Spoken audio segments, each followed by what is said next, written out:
शिरूर लोकसभा मतदारसंघातील महायुतीचे उमेदवार शिवाजी आढळराव पाटील आपल्यासोबत आहेत. दादा, आज खरं तर शिरूरची लोकसभाचा प्रचार सुरू झालेला आहे. आजपासून कसा प्रचार आहे? कारण की तुम्ही पंचायत समिती गणामधनं कार्यकर्त्यांच्या बैठक घेत आहे. खरं म्हणजे काल महायुतीच्या तिन्ही पक्षाची, तिन्ही नाही तर जवळजवळ 18 पक्षाची समन्वयाची बैठक चाकण येथे आदरणीय चंद्रकांतदादा पाटील, दिलीप मोहिते पाटील, शिवसेनेचे मंत्री उदय सामंत या सगळ्यांच्या उपस्थितीमध्ये पार पडली चाकणमध्ये. त्यानंतर त्याच्या अगोदर मी आंबेगाव तालुक्यातील एक पंचायत समिती गण, ती चाकणची मीटिंग झाल्यानंतर 2 पंचायत समिती गण, आज सकाळपासून 2 पंचायत समिती गण, हे सगळे दौरे करून मी आता हडपसर या ठिकाणी 3 महत्त्वाचे बैठक आहेत.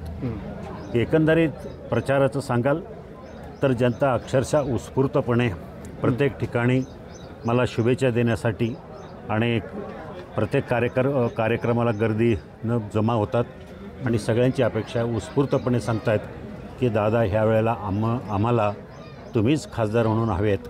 अशा प्रकारचं वातावरण संपूर्ण मतदारसंघामध्ये आहे. भोसरी आणि हडपसर तुम्ही विचाराल तर हे शहरी मतदारसंघ आमचे बालेकिल्ले आहेत. माझ्या तिन्ही निवडणुकीमध्ये उमेदवार कोणीही असो, मी तिथं बहुमतानं मताधिक्यानं निवडून आलेलं शिरूर, आपलं भोसरी आणि हडपसर, तर ते मतदारसंघ आमचे बालेकिल्ले आहेत. आंबेगावमध्ये ह्या वेळेला आदरणीय सहकार मंत्री आणि या विभागाचे आमदार दिलीपराव वळसे पाटील आणि आम्ही दोघंही एकत्र असल्यामुळं दोन्ही पक्षाचे कार्यकर्ते एकत्रितपणे यांची एकमेकाला जॉईन झालेले असल्यामुळं सगळ्यांचे मनभेद दूर झाले आणि सगळेजण एकवटून कामाला लागलेले आहेत.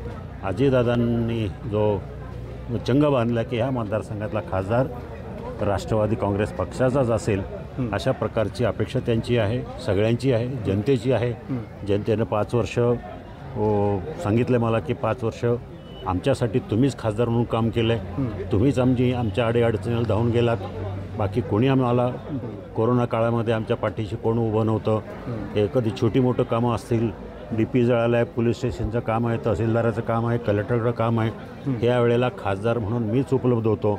मी जरी माझी खासदार असलो तरी लोकांची मदार, लोकांचा विश्वास हा फक्त माझ्यावर होता. त्यामुळं अडीअडचणीला धावून जाण्याचं काम गेले 5 वर्ष केलं. अख्खा मतदारसंघ मी फिरून आलो, सगळ्या मतदारसंघातल्या लोकांच्या समस्या समजून घेतल्या, विकास कामं केली जवळजवळ 300-400 गावांमध्ये.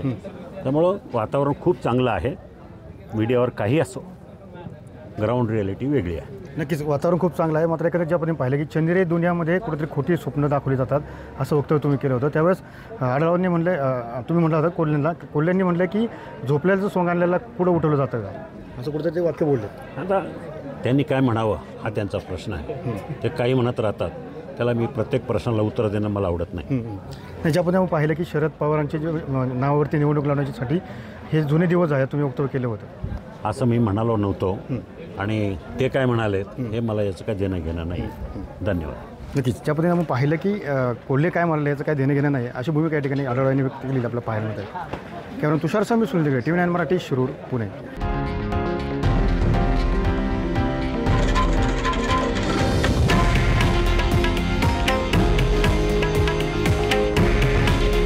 हे आहे देशातील नंबर 1 न्यूज नेटवर्क आणि आपण पाहत आहात TV9 मराठी. काळजी तुमची, हित महाराष्ट्राचं.